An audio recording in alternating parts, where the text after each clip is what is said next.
What's up everyone? Today we're going to have a look at Python Rich, which is my favorite module in Python. This module is so powerful that I use it in every single script that I develop. Colors, formatting, progress bars, logging and errors, emojis, all these features will bring your Python game to the next level as a developer. And the best part is all these features are easily implemented with just a few lines of code. Once you learn them, it's just a matter of copy and pasting the code into your scripts. In this tutorial, I'm going to show you everything you need to know to get started with Rich and start implementing these features into your own code. Let's go ahead and get started. Okay, so the first thing you want to do when you're getting started with Rich is install the module. So we'll go pip install Rich, and this is going to go out and install the Rich module. Once you do that, we can clear the screen here, and then we'll just go python -m rich, and this is going to call the module's help. So we'll go through here and I'll go ahead and explain these things. So this gives us all the options that are available through the Rich module. So we can see that it has support for all different types of colors here. You have a color palette. You can basically pick any of these colors and use them in the terminal. You have the styles, so you can do bold text, dim text, italic, underline, reverse, and even blinking text, it looks like. There's options for word wrap and justifying it, and this gives you an idea what that would look like. The next thing is it supports Asian languages. We have, I think, Cantonese, Japanese, and Korean. And then we have markup, which supports emojis, so you can do emojis in your programs. This next one's pretty cool. It has support for tables, and you can add a bunch of color to your tables. This one over here, syntax highlighting, it actually looks pretty cool when you implement it, but I haven't really found a reason to do it. I'll go ahead and show what it looks like further on in the video. The next thing is it has support for markdown, so you can use markdown in your strings, and when you print it out, it's going to have all the markdown elements within it. At the bottom here, it says it has progress bars, logging handlers, and tracebacks. So the progress bars are really cool. The logging handler is great, so I'll show that as well. And the tracebacks really help you out when you're troubleshooting Python scripts. Makes your errors look a lot more readable. Alright, so let's get started with this module. I'm going to hop into a Python console, and the first thing I'm going to do is I'm going to go from Rich, import print. And this is the Rich module's version of print, and you're going to be able to add colors when you print, and when you print out data types, it's going to look so much better. So let's go ahead and get started here. Let's do a print, and then hello world. And let's redo this here, and let's add a color. So we'll say blue.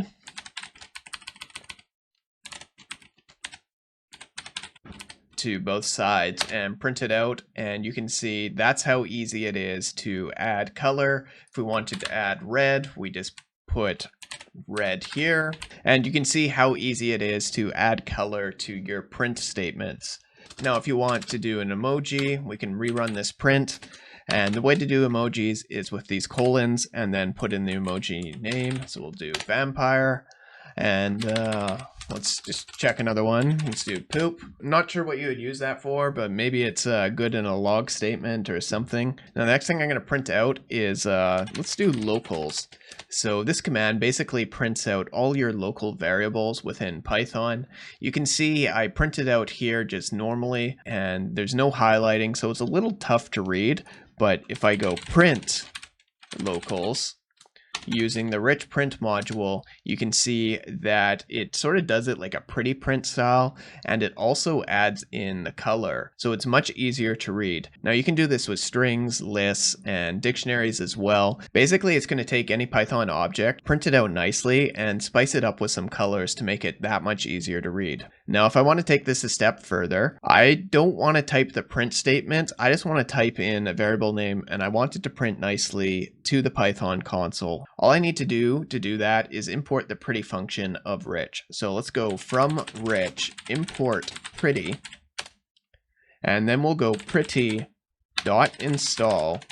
And now whenever I type in a variable or just a Python object, it's going to automatically print it out in this nice format. So I love doing this when I'm troubleshooting in the Python idle console. And whenever I print things, it'll print it out in this nice format, and it makes troubleshooting so much easier. Alright, so another important feature of the rich module is the inspect function, and I use this all the time. So basically everything in Python is an object, and those objects have methods on it and just attributes about it. So if we use this inspect function, we can learn a lot about the object. So I'm going to do a from rich import inspect, and now I can go inspect, and let's just put in a string here. So I'll go ASDF. And you need to type it correctly. That's a mistake I make all the time, but that looks good. So it sort of prints it out nicely. It gives the string there. It says there's 33 attributes that aren't shown and just tells you that's a string. If you want to show those attributes, you go methods equal true, and you can see all the string methods. So you can see that you can turn that string into a title. You can change it to all uppercase. You can check what the string starts with, you can strip it. So basically it just tells you all the string methods, so you don't have to go out to Google and check it. Okay, so the next thing I'm going to show here is the console print statement. And this is really similar to the print statement that I showed earlier, but this is actually the correct way to print to the console. It's got more features in it, it word wraps automatically, and whenever you need to print to the console, this is the actual way that you should be printing to it. So to implement it, go from rich.console, import console, and then create your own console object. So I'll call mine console, and I'll go equals console parentheses. And now I have a console object to work with. So I'm going to go ahead and paste in some code here. So basically it's going to print hello world, and the way we style it is we just specify the style and we'll go bold red. So it's going to print it in bold red. Now, if I were to take this and print it out the same way that I did before, that still works as another option. Now, the other cool feature with console is instead of doing like a console print, you can do a console log. So let's change it from print and just go log.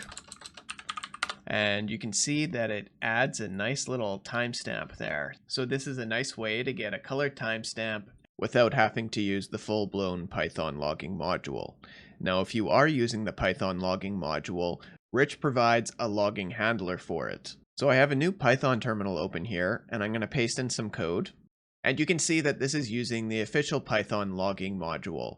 And all we're doing is adding the Rich handler to it. So all this does is take the Python logging module and enhances it with color. So we can see the statement here, log.info hello world. And when we print it out, we get some nice color to it. And this has all your logging type messages, so we could change this to critical, and it comes out highlighted red. You can do a debug, and that'll probably be green. Yeah, that looks green.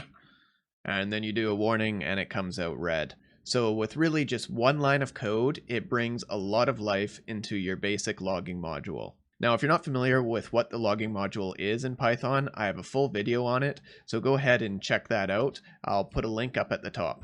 Okay, so tables are actually pretty self-explanatory. You can go onto the GitHub and just grab the code from there. Basically, all you need to do is create this table object, add a style to it, then start adding columns and then rows, and then you should get something that looks like this. So I'm going to take this code and copy it and throw it into my Python console, and you can see that it's that easy to create a table. And if I wanted to put my own information, all I would have to do is go in and tweak these parameters. So it should be good for you guys as well to just grab the code, put it in, and change the elements that need to be changed, and then add your own styling to it.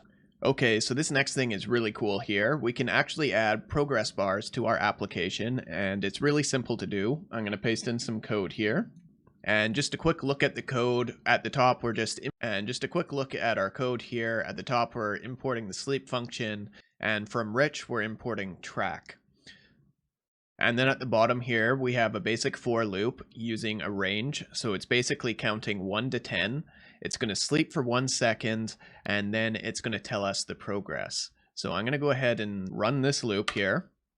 And you can see it's counting up to 10, and as it goes it increments this progress bar. So you could do this with any type of loop within your application, and it's going to let your end users know how close it is to finishing that loop. So a really cool and simple feature to implement on your next application. So another really cool thing that's similar to progress bars is the status spinner. So I'm going to paste in some code here. And this code is very similar to what we ran for our progress bar, but in this one we're using console.status and we're performing a while loop, and for each iteration in that while loop it's going to show a status icon spinning. So this loop counts up to 10, so let's go ahead and run it here. And you can see that it says working on tasks, and it's just spinning around as it counts up. So this is a very cool way to indicate to your users that your Python script is working, and they just need to sit tight until your script is finished. Alright, so the last thing I'm going to go over here is error tracebacks, and this is actually one of my favorite features of the Rich module. I know you're all great programmers, but I'm sure you run into errors when you're programming with Python, and sometimes those errors that come out of Python aren't that easy to read. So what Rich does is it takes those errors and it just sort of makes them look a lot better and more easy to read and diagnose what the problem is. So I'm going to go ahead and go 1 divided by 0, and this is going to generate an error.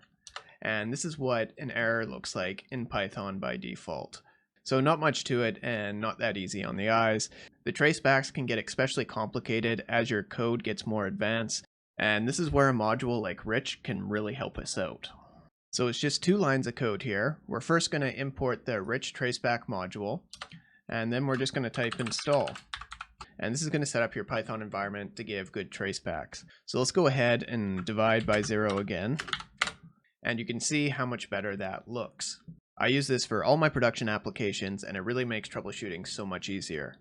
Anyways, that's all I have for this video. If you enjoyed it, please go ahead and hit that like button for me. And if you're interested in learning more about Python and DevOps or just IT in general, go ahead and check out the other videos on my channel. Thanks so much for watching, and I hope to see you all in the next video.